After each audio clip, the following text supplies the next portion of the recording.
Yeah. Hi, welcome to Fahrenheit AI. Today we're going to look at content credentials. That's something new on the landscape in AI generated images. Content credentials can be found inside of Adobe, or there's a content credentials website. You can think of it as a nutrition label for digital content. The system offers users views of content components and provides information about the creator, the creation time, and the date. This first image that we're looking at, I did use AI to modify a piece of the background. It shows that in the content credentials. It shows who is the creator, the date, kind of a history of the file. The part of the image that I modified was creating the black background. The original image was given to me with a white background, and the fade around the beak was a difficult transition. In order to speed up the process of rebuilding it, I circled that tiny area and used AI.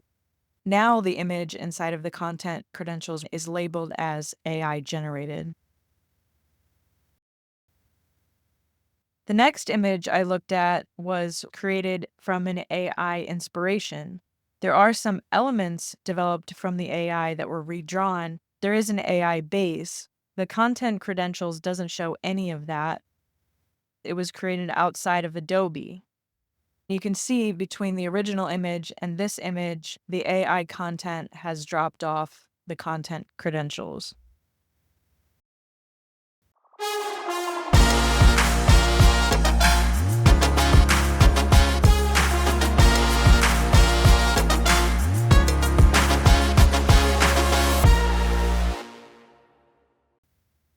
The next image that we're looking at was entirely created in Photoshop without any use of AI generation. The content credentials shows that perspective, there is no AI generation. I am the creator, the date that it was created, essentially showing that this is an original artwork creation. It does notify of some layers that are off. The next file was created in Midjourney. So this is a fully AI generated image and has no modifications in Photoshop and was just opened as a download from Midjourney. Midjourney is not participating in content credentials today. And as you can see, it's showing nothing AI generated. Now I'm going to select an aspect of this image, the microphone top, and change it and generate an image of ice cream and see what happens inside of the content credentials. It shows the ice cream generations, so I can pick one and I'm cycling through. But now as I go back to the content credentials, it's showing that there is an AI generated image aspect and it's showing the different options that I selected as a history in the file, which is a little more detailed than the original file with the eagle. It's actually showing the AI image generation. So maybe that's one clue that you were actually generating an image versus using it to clean up a file.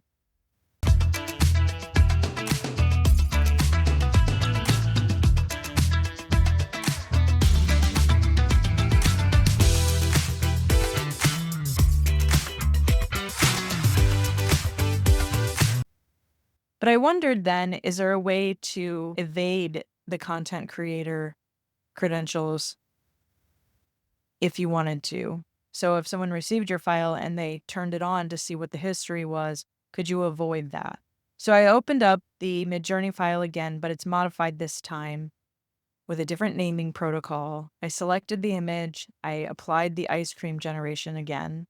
So this way I'm starting with a base that's a little bit removed from a direct AI generation, even though I know that the content creator doesn't identify Midjourney at this point. At least I'm kind of starting with a blank slate. I've generated an AI image inside of that. I've collapsed it. Now my content creator shows AI generation. As a next step, I'm going to go to my history palette and make a copy of the file. Now I'm going back into my content credentials And while it shows that the source of the file is unknown, there is nothing listing the AI generation anymore. I've completely eliminated any AI generation just by making a copy. It's a one-button click. I'm also curious to know if I create a new image and I apply the original image that has the AI generated image inside of it, will it carry over the content credentials?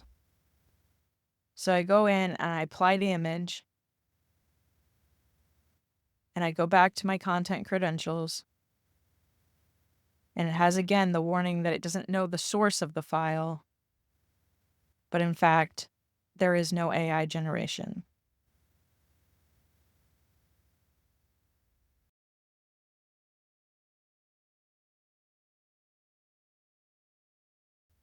Next, let's look inside of ChatGPT and DALL-E and find out what content credentials interaction it has. I've asked it to generate an AI-generated image of a hand. It gives me a perfect hand. And I say, I want something that looks like the original AI generators. Essentially, I want it to have more fingers. It gives me another perfectly generated hand with some extra swirling patterns. I have to specifically tell it, I'm asking you to generate more fingers. My goal is to give the content credentials an image that any human could recognize as an AI image and see if it has the capability to identify AI outside of a specific creator interface. In Photoshop, it does not list that it's AI generated, but you can see that it's Dall-E generated, and there is a content credentials logo inside of the image, which is interesting. It's not giving much of an explanation, but let's go over to the content credentials website where you can load an image and find out where the image came from. And again, Dall-E, OpenAI, Meta, Photoshop, Adobe are participating in this. Midjourney is not currently. If I load the image, it's telling me that it came from Dall-E, that it's an AI generated image. Interesting. I'm going back into Midjourney and I'm finding the original hand images I generated in 2022. The ones that looked really bizarre with the prompt hands or human hands. I'm loading that into the content creator website. And again, it doesn't recognize it as AI. It doesn't identify it as being generated by AI. So I load it into Photoshop and I check the content credentials again. And again, it doesn't recognize AI. Thanks so much, you guys.